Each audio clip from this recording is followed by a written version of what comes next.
year 591, the streets of Mecca were bustling with life, yet shadowed by tyranny and injustice. Amidst this chaos, a young man, Muhammad, peace be upon him, stood out. Even before his prophethood, he was the symbol of trust, wisdom, and integrity to whom people turned in their darkest hours. Guided by his vision, a group of noble souls, led by Abdullah ibn Judan, came together to form Hilf al-Fudul.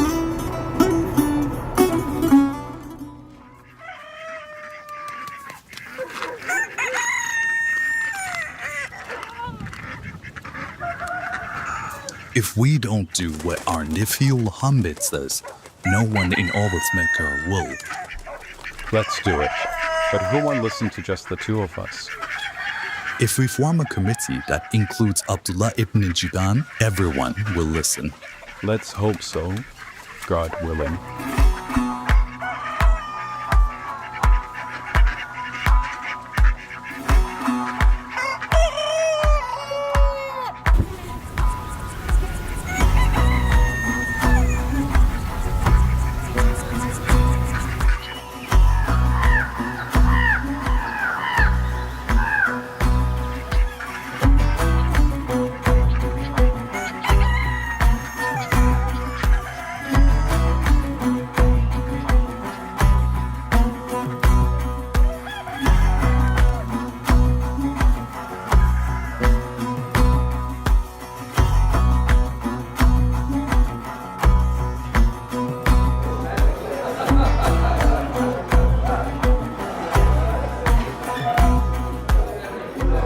Without the Kaaba and the idols, Mecca feels empty.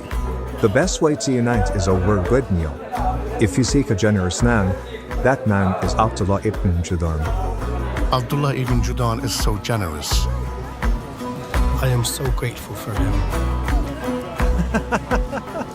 Yes, he's always giving out feasts to everyone.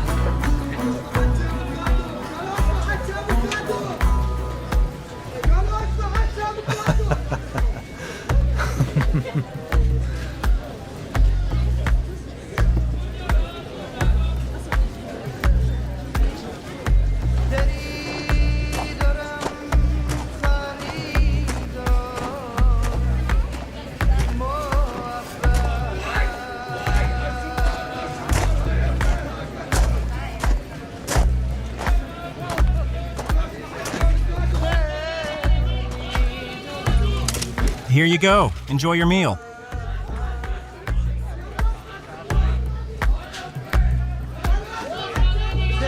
He feeds and gives drinks to anyone he finds. I can never understand this man.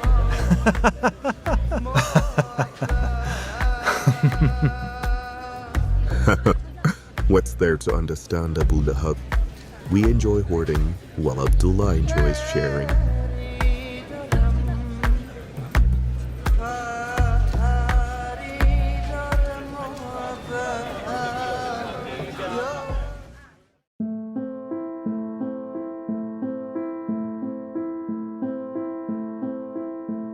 We will eat soon. I promise, my babies. Just wait a little longer, okay?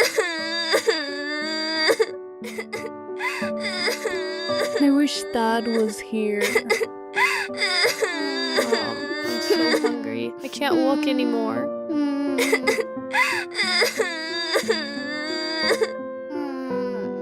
Mom, is there any food? We haven't eaten for days.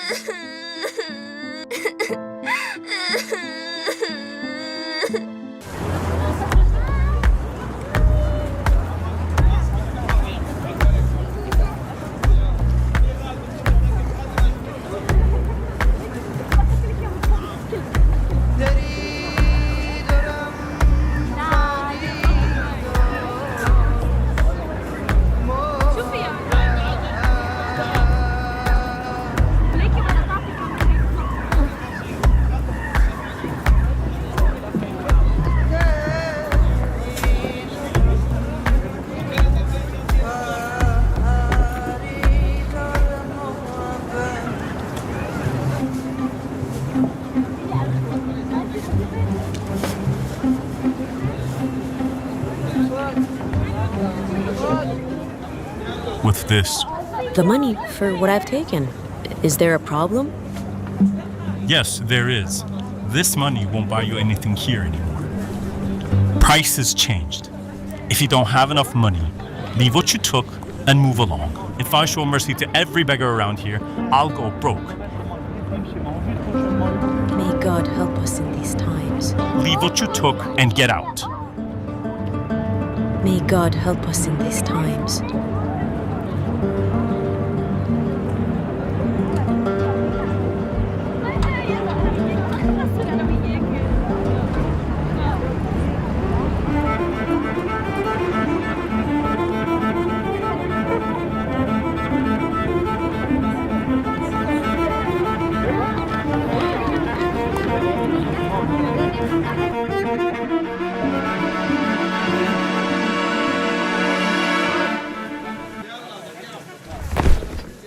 Hear me, people of Mecca. This kid was stealing from me. He will pay for it by being my slave. All of you are witness to this.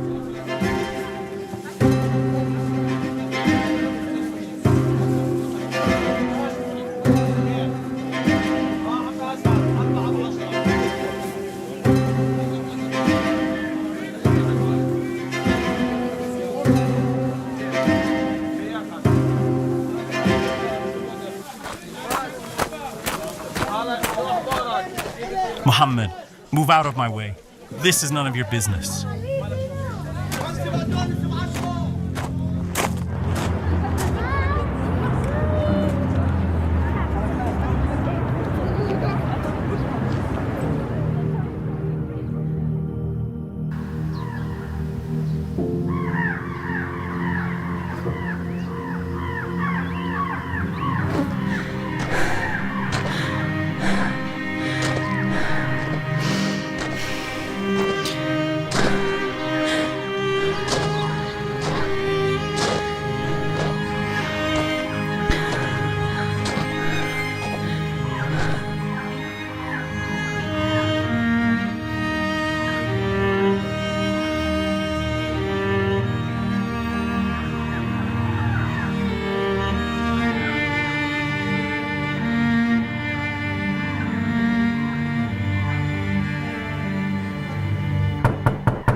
What's the reason for your visit at this hour of the morning?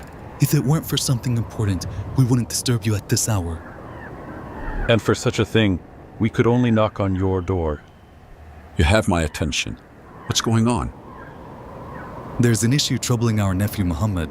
Another incident occurred at the market yesterday.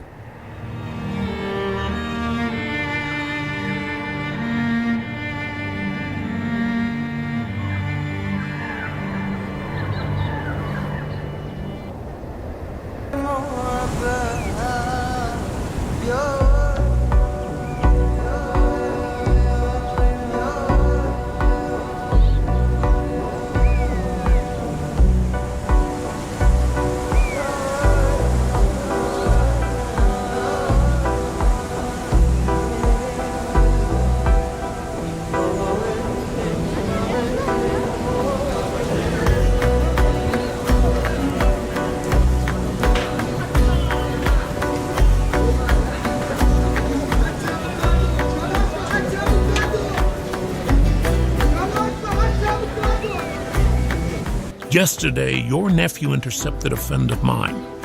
I don't understand where he gets such courage from at this age. From his other uncles, of course. He goes running to them with whatever he hears or sees as if he is responsible for everyone. Responsibility? What responsibility? We are the masters of Mecca, and we always will be. We need to put him in his place as soon as possible.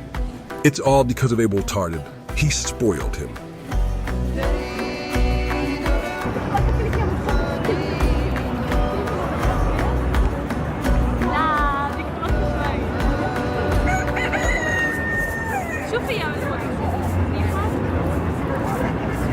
Helping our community is noble, but this sounds like a personal matter.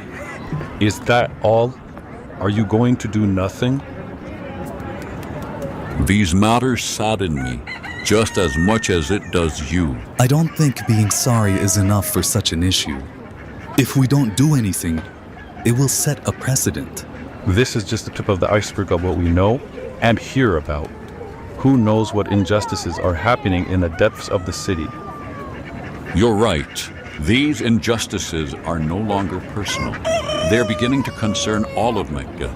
We need to talk to the Banu Hashim, Banu Asad, Banu Zuhra, and Banu Taym tribes as soon as possible.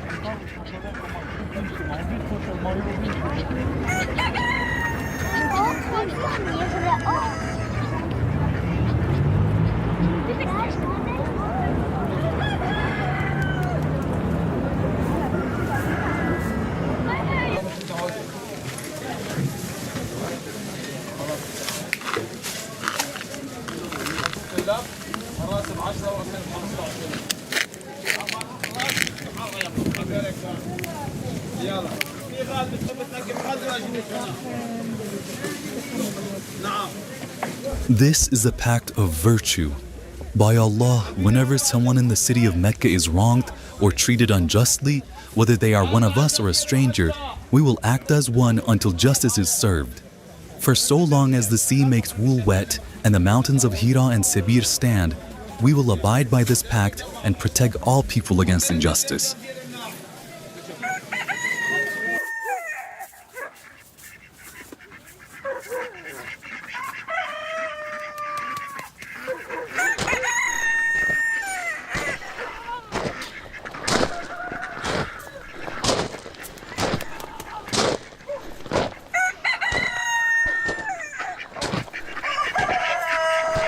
You little fool, pay attention.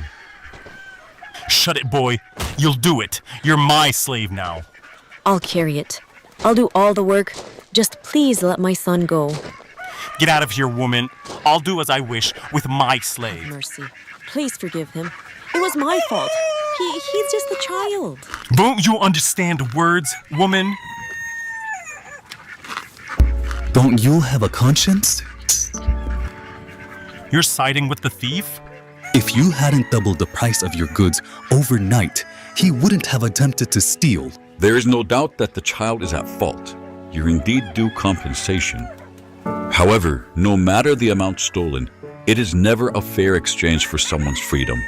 Moreover, if the one who did it is not yet an adult, hasn't made it a habit, and did it only once, out of a big heart to feed his siblings,